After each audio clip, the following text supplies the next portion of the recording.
नमस्कार दोस्तों, स्वागत है आपका इस YouTube चैनल एजुकेशनल अड्डा बाय भवेश कुमार पे। दोस्तों, मैं रविंद्र कुमार आपका इस चैनल पे स्वागत करता हूं। आज हम मैथ से हटकर एक अलग टॉपिक लेकर के आए हुए हैं, बौद्ध धर्म, बुद्धिज्म। ठीक है दोस्तों, हम बौद्ध धर्म लेकर के आए हुए हैं और ये जो बौद्ध धर्म है, इससे रिलेटेड जितने सारे प्रश्न आपके एग्जाम में आते हैं उन सभी प्रश्नों का आज निपटारा होगा। यानी उन सारे प्रश्नों को आज हम आपके सामने क्लियर करने वाले हैं। ठीक है, तो आपको जैसा दोस्तों पता है कि अभी होली का टाइम था, रिसेंटली कल ही होली खत्म हुई है, तो हम लोग होली में काफ़ी ज़्यादा व्यस्त थे। आप देख सकते हैं हम अभी भी अपने गांव में दोस्तों हैं और होली के इस रंग पावन कार्यक्रम में दोस्तों व्यस्त थे। लेकिन फिर भी हमने आपके लिए दोस्तों बौद्ध धर्म, बुद्धिज्म से रिलेटेड सारे प्रश्नों को लेकर के आए हुए हैं। ठीक है, जिसका पार्ट 1 आज हम पढ़ने वाले हैं। ठीक है, तो दोस्तों ये जो बौद्ध धर्म है ये क्या होता है और क्या चीज़ है, ये सारे चीज़ के बारे में हम आपको भी बताएंगे। तो आइए अब हम चलते हैं दोस्तों। जैसा आपको पता है कि मेरा नाम रविंद्र कुमार है और हम एजुकेशनल अड्डा बाय भवेश कुमार चैनल को लेकर के चल रहे हैं और इस पे जितने भी जानकारी हैं, जो भी हो, नोटिफिकेशन हो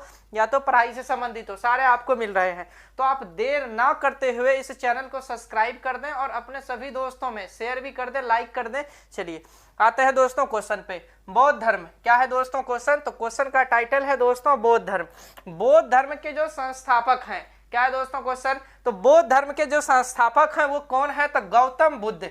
ठीक है दोस्तों, बौद्ध धर्म के संस्थापक हैं गौतम बुद्ध, जिसे एशिया का ज्योति पुंज, यानी एशिया का जो ज्योति पुंज है, लाइट ऑफ एशिया, समझ गए दोस्तों, लाइट ऑफ एशिया यानी एशिया का ज्योति पुंज गौतम बुद्ध को कहा जाता है।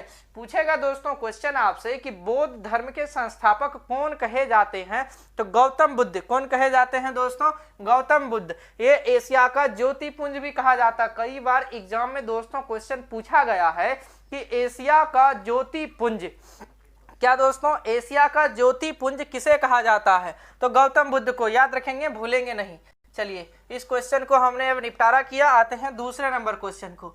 अब जो गौतम बुद्ध है दोस्तों, इनका हम जन्म के बारे में बात करते हैं। तो गौतम बुद्ध का जन्म कब हुआ? 563 ईसा पूर्व। ठीक है दोस्तों, गौतम बुद्ध का जन्म हुआ है 563 ईसा पूर्व में। कौन से स्थान पर?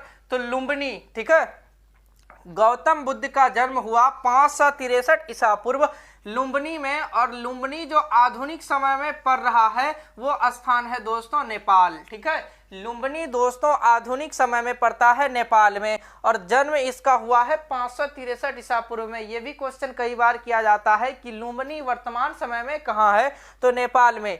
समझ गए? चलिए 563 ईसा पूर्व में जन्म हुआ है किसका? गौतम बुद्ध का। संस्थापक हैं बौद्ध धर्म के गौतम बुद्ध। और जो इनका जन्म हुआ है, तो जन्म से ही गौतम बुद्ध का नाम नहीं है दोस्तों, इसका जन्म में नाम था बचपन का, इसका बचपन का नाम था दोस्तों सिद्धार्थ। हमने यहाँ पर लिखा भी है, देखिए सिद्धार्थ। गौतम बुद्ध का जो बचपन में नाम था वो नाम था सिद्धार्थ और जब इसे ज्ञान की प्राप्ति हुई है तब इसका नाम हो गया है गौतम बुद्ध, महात्मा बुद्ध। और महात्मा बुद्ध हम किसे कहेंगे? जो आत्मा महान हो, जिसे ज्ञान हो, वो कहलाता है दोस्तों महात्मा बुद्ध।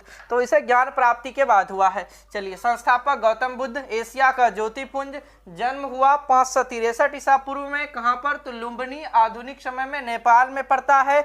और इसका जो जन्म हुआ है, तो इनके पिता कौन है दोस्तों? गौतम बुद्ध के सिद्धार्थ के पिता कौन है? तो शुद्धोधन। कौन है दोस्तों? शुद्धोधन। कई बार पूछा गया है कि बताएं कि सिद्धार्थ के पिता का नाम क्या था? तो शुद्धोधन। शुद्धोधन कौन है दोस्तों? तो शाक्य गण के मुखिया, शाक्य गण के मुखिया। तभी गण चलता था, गण यानी गणराज्य। ठीक है, और गणराज्य आपको पता है दोस्तों कि जो राज्य होता है उसे हम एक तरह से गणराज्य कहते हैं, जहां पर गण का शासन हो, लोगों का शासन हो। तो उसी तरह से ये जो शाक्य थे दोस्तों, ये शाक्य गण के हेड हुआ करते थे, मुखिया हुआ करते थे। कौन? तो शुद्धोधन। शुद्धोधन कौन थे? तो सिद्धार्थ के पिता थे। सिद्धार्थ कौन थे? तो बौद्ध धर्म के संस्थापक थे। ठीक है, कब जन्म हुआ? 563 ईसा पूर्व में। अब इनकी माता कौन है दोस्तों? तो सिद्धार्थ की माता है महामाया। क्या नाम है दोस्तों? महामाया। सिद्धार्थ की माँ का नाम है महामाया। सिद्धार्थ की जो माँ है उनका नाम है महामाया और इनकी माँ का नाम है महामाया। तो दोस्तों इसके जन्म के ठीक 7 दिन बाद, गौतम बुद्ध के जन्म के ठीक 1 सप्ताह यानी 7 दिन के बाद, इनकी जो माँ है दोस्तों, जिनका नाम है महामाया, उनकी हो जाती है निधन, यानी वो उनकी हो जाती है डेथ। और इस डेड की अवस्था में अब जो बालक सिर्फ 7 दिन का हो, समझ सकते हैं कि उसे कितना बड़ा परेशानियां का सामना करना पड़ता है। तो दोस्तों ये जो महामाया है 7 दिन के बाद इनकी हो जाती है डेथ, और डेथ हो गई तो इसके जो पिता हैं शुद्धोधन, तो इनके सामने एक समस्या उत्पन्न हो गई है कि अभी सिद्धार्थ सिर्फ 7 दिन के हैं, और जब ये 7 दिन के हैं तो अब इसका पालन पोषण आगे बिना माँ का करना तो बहुत समस्या है, कैसे होगा, नहीं होगा। तो जो इनकी महामाया की छोटी बहन है जिसका नाम है दोस्तों प्रजापति गौतमी, ठीक है, महामाया की जो छोटी बहन है उसका नाम है प्रजापति गौतमी। उन्होंने इस बच्चे का, किस बच्चे का दोस्तों, तो गौतम बुद्ध का पालन पोषण किया है, और उसे ही उन्होंने जो है पालन पोषण किया है, और उसे पाल पोष के दोस्तों बड़ा किया है। किसको, तो सिद्धार्थ को। समझ गए। चलिए, महामाया की मृत्यु 1 सप्ताह के बाद हो जाती है, और उनकी जो होती है मौसी, यानी मौसी महामाया की छोटी बहन प्रजापति गौतमी, उन्होंने उसका लालन पालन पोषण किया, और उस लालन पालन पोषण से फिर आगे चलकर जो शुद्धोधन है फिर इसी से शादी करेंगे, किससे, प्रजापति गौतमी से। यानी कह सकते हैं कि एक तरह से हम ये जो प्रजापति गौतमी थी, ये प्रजापति गौतमी ये सौतेली माँ थी, ठीक है, पोस्टर मॉम, यानी सौतेली माँ थी किसकी, तो सिद्धार्थ की मौसी ही उसकी सौतेली माँ भी बनी है आगे चल के, जो उसकी क्या की है दोस्तों, उसका पालन किया है सिद्धार्थ का, ठीक है। चलिए आगे बढ़ते हैं। तो अगर हम बात करें कि जब गौतम बुद्ध का जन्म हुआ तो जन्म में काफी ज्यादा प्रतीक बताए गए हैं, ठीक है। तो गौतम बुद्ध का जब जन्म हुआ है तो कमल एवं सांड, क्या दोस्तों, कमल एवं सांड प्रतीक है किसके, जन्म का।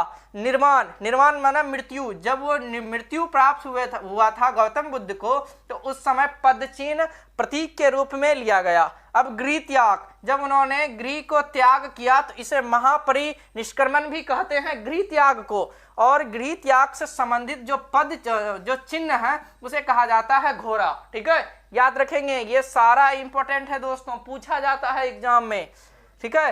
गृह त्याग को घोड़ा कहा जाता है इसके पद चिन्ह को, और गृह त्याग को हम महापरिनिष्क्रमण भी कहते हैं। ज्ञान, जब गौतम बुद्ध को ज्ञान की प्राप्ति हुई तो उसको कहा जाता है पीपल, यानी पीपल को बोधि वृक्ष, और यही बोधि वृक्ष दोस्तों बिहार का राष्ट्रीय वृक्ष भी है, याद रखेंगे, बिहार का राष्ट्रीय वृक्ष बोधि वृक्ष, और ये राजकीय वृक्ष। ज्ञान दोस्तों, ये जो इन्हें ज्ञान प्राप्त हुआ था पीपल के वृक्ष के नीचे, इसलिए इसे बोधि वृक्ष पीपल कहते हैं। एक बार फिर से दोहराते हैं, जन्म कमल एवं सांड प्रतीक, निर्वाण जब उसकी मृत्यु हो गई तो पद चिन्ह प्रतीक है, गृह त्याग किया घोड़ा, और इसी गृह त्याग को महापरिनिष्क्रमण भी कहते हैं। ज्ञान पीपल के पेड़ के नीचे हुआ था, हम बोधि वृक्ष कहते हैं। और देखिए जन्म कब हुआ, 563 ईसा पूर्व में, कहाँ पर, तो लुम्बिनी कहाँ पड़ता है, तो आधुनिक नेपाल में। और जन्म के ठीक 7 दिन के बाद इनकी जो माता थी, क्या नाम था उसका, तो महामाया, जिनकी मृत्यु हो गई है, और महामाया के बाद जो उनकी मौसी है वो उनकी माँ बनी है, और ये मौसी का नाम क्या था, तो प्रजापति गौतमी। उनके पिता का नाम था शुद्धोधन, जो शाक्यगण के मुखिया थे। बचपन का नाम सिद्धार्थ का, बचपन का नाम पे आते हैं दोस्तों, तो बचपन का नाम पहले भी आपको बता चुके हैं, सिद्धार्थ, ठीक है, यानी कि गौतम बुद्ध का बचपन का नाम था सिद्धार्थ। अब शादी की बात देखिए, अब दोस्तों इसकी शादी के बाद यदि हम करें तो यशोधरा के साथ शादी हुई है, किसका, तो गौतम बुद्ध का दोस्तों यशोधरा के साथ 16 वर्ष की अवस्था में शादी हुई है, और गौतम बुद्ध का एक पुत्र भी है जिनका नाम है दोस्तों राहुल, ठीक है, याद रखेंगे सभी। गौतम बुद्ध का एक पुत्र भी है जिसका नाम है राहुल, उनका शादी हुआ है यशोधरा से, और जो शादी हुई है कितने वर्ष की अवस्था में, तो मात्र 16 वर्ष की अवस्था में शादी हुई है, ठीक है दोस्तों। अब देखिए नेक्स्ट क्वेश्चन आपका है गृह त्याग से। तो ऐसा क्या हुआ था गौतम बुद्ध के साथ कि वो गृह त्याग किए, गृह त्याग मतलब घर को छोड़ दिए, त्याग दिए। तो दोस्तों इसके बात ऐसी है कि जब गौतम बुद्ध जो ये थे, क्या नाम है दोस्तों, पिता उनके शुद्धोधन, शाक्यगण के मुखिया, इन्हें ये काफी दिन से शुद्धोधन और उनकी पत्नी महामाया काफी जो है दोस्तों बाबा के पास जाया करते थे, और जाके वहां से मन्नत मांगा करते थे कि हमें पुत्र की प्राप्ति हो। तो उन्हें पुत्र की प्राप्ति नहीं हो रही थी, जिससे उन्हें काफी ज्यादा दोस्तों वो चाह रहे थे कि अगर हमें पुत्र की प्राप्ति नहीं होती है तो हमारा जो ये वंश है शाक्य वंश, तो ये कैसे दोस्तों जो है कि आगे बढ़ेगा, फिर आगे राजा कौन बनेंगे, तो ये बड़ी समस्या थी उनके पास। तो काफी ज्यादा मन्नतों के बाद उनके घर में पुत्र का जन्म हुआ है सिद्धार्थ। किनका दोस्तों? सिद्धार्थ का जन्म हुआ है। और सिद्धार्थ के जन्म होने के साथ आप जानते हैं कि कोई भी हिंदू परिवार में यदि किसी बच्चे का जन्म हो जाए तो काफ़ी ही ज़्यादा दोस्तों खुशी का, प्रसन्न का माहौल है। उस माहौल पे आप देखते हैं कि ढोल नगाड़े जितने सारे चीज़ हैं बजाए जाते हैं और लोगों को इनवाइट किए जाते हैं, पर्सनली हो या तो फिर पब्लिकली हो, जैसे भी हो दोस्तों, उनको भोजन और भी कई सारे चीज़, भोज्य पदार्थ खिलाए जाते हैं, यानी खुशी का माहौल होता है। इसी खुशी के माहौल में एक ज्योतिषी, जो कि दोस्तों जिसको कालदेव कहा जाता है, ठीक है, कालदेव कहा जाता है, तो ज्योतिषी आए हुए हैं। और उस ज्योतिषी ने दोस्तों यहाँ पर बाबा जो ज्योतिषी थे कालदेव, उस कालदेव ने सिद्धार्थ को अपने गोद में लिया और गोद में लेकर उस बच्चे की भविष्यवाणी की है। अब उन्होंने भविष्यवाणी की है क्या कि ये जो बालक है सिद्धार्थ, ये बालक है सिद्धार्थ, ये आगे चलकर राजा नहीं बन सकता, ये इनके भाग्य में राजा नहीं बनना लिखा हुआ है, ठीक है। ऐसा किसने कहा? तो कालदेव ने। अब आप ही समझिए दोस्तों कि जो इनके पिता थे शुद्धोधन और महामाया, ये दोनों तो चाह रहे थे कि अब यही राजा बनेगा, आगे पुत्र रत्न की प्राप्ति हुई, लेकिन बाबा ऐसा कर रहे हैं, कुछ तो बात होगी, तो सारे हड़बड़ा गए और घबरा गए हैं, ठीक है, कि बाबा ये आपने क्या कहा, कुछ इसका बताइए, उपाय क्या है, नहीं है। तो बाबा ने कहा कि जिस दिन इसको पता चलेगा कि दुख क्या है, ठीक है, संसार में दुख क्या होता है, तो उसी दिन ये गृह को त्याग कर देगा, आपके घर को छोड़ देगा, सांसारिक मोह माया को त्याग देगा, ठीक है, चाहे ये कितने भी बड़े पद पे हो। तो इसीलिए उन्होंने ऐसी भविष्यवाणी की, यदि इसको राजा बनाना है, यदि इसको दुख से बचाना है, तो इसे कभी भी ये पता नहीं लगना चाहिए कि दुख क्या है। सब दिन इसे मनोरंजन के क्षेत्र में रखिए ताकि इसका मन लगा रहे और इधर उधर वो ना जाए। इसके लिए ऐसी ही व्यवस्था अंदर में की जाए। तो बोले ठीक है। तो अंदर में ऐसी व्यवस्था की गई और उस व्यवस्था के अंतर्गत दोस्तों जो सिद्धार्थ है हमेशा उसे मनोरंजन के साथ रखा जाता था। कहीं भी दुख का कोई भी ऐसा चीज जो दुख से रिलेटेड हो या कोई समस्या उत्पन्न करे, उसे तुरंत वहां से हटा दिया जाता था राजा के आदेशानुसार। तो दोस्तों लेकिन जो भाग्य में लिखा है उसे कौन टाल सकता है।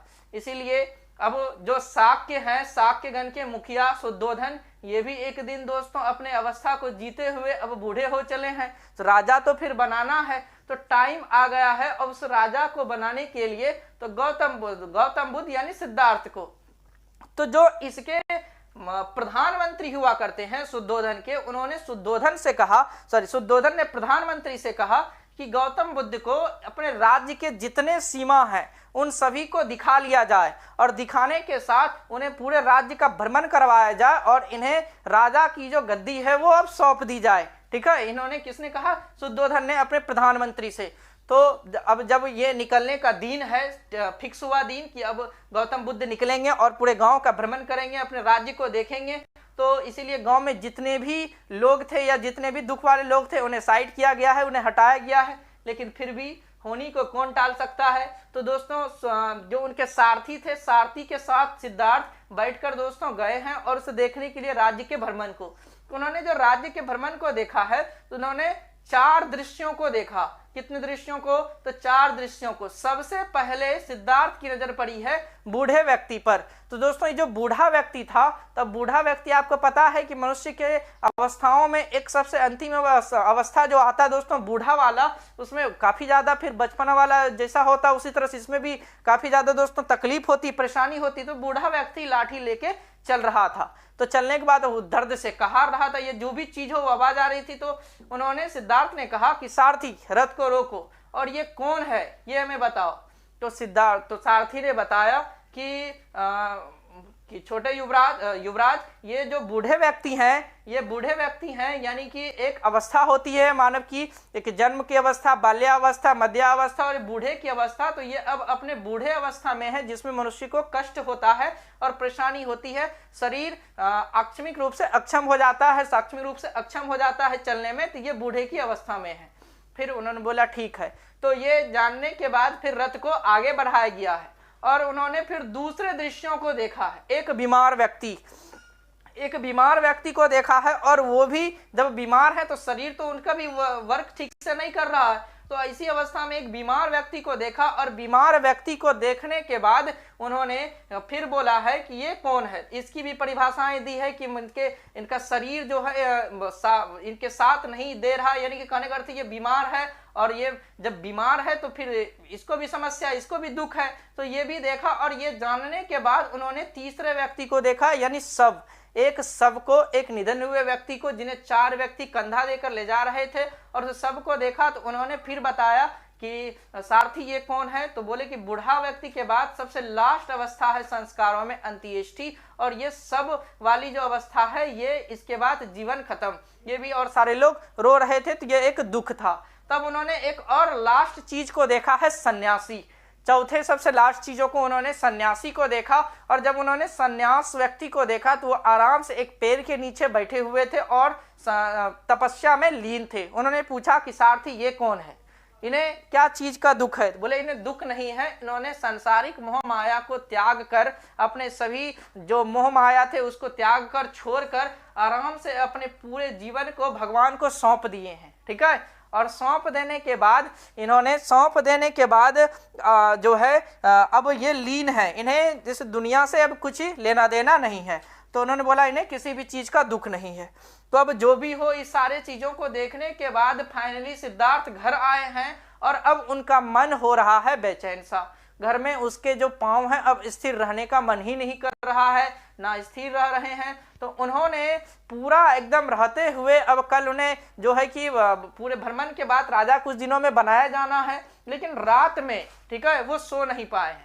और काफी सोच विचार के बाद, अभी उनकी आयु 29 वर्ष है, और इस 29 वर्ष की अवस्था में काफी सोच विचार के बाद घर गए हैं। अपने पापा का, अपने माँ की और अपने पत्नी या बच्चे जो भी हो सबसे मिलके जैसे देख लिए या प्रणाम कर लिए, और देखने के बाद फाइनली उन्होंने गृह को त्याग किया, जिसे महापरिनिष्क्रमण कहा जाता है। उन्होंने घर का त्याग किया, और तभी उनकी आयु थी 29 वर्ष, और 29 वर्ष की आयु में उन्होंने घर को त्याग दिया। अब सोचिए, सिद्धार्थ ने घर को त्याग दिया क्या बनने के लिए? सन्यासी बनने के लिए। बोला कि इसमें दुख नहीं है, जो भी है हम सन्यासी ही बनेंगे। उन्होंने घर को त्याग दिया, और त्यागने के बाद उन्होंने आगे वो चलते आए हैं वैशाली वाले जिला में, और वहां पर सांख्य दर्शन की शिक्षा देते थे। कौन? तो अलार कलाम। ठीक है दोस्तों, सांख्य दर्शन की शिक्षा देते थे अलार कलाम, जो सिद्धार्थ के प्रथम गुरु भी हुए, और उन्हीं से उन्होंने सांख्य दर्शन की शिक्षा ग्रहण की। तो पूछेगा क्वेश्चन कि सिद्धार्थ के प्रथम गुरु कौन थे?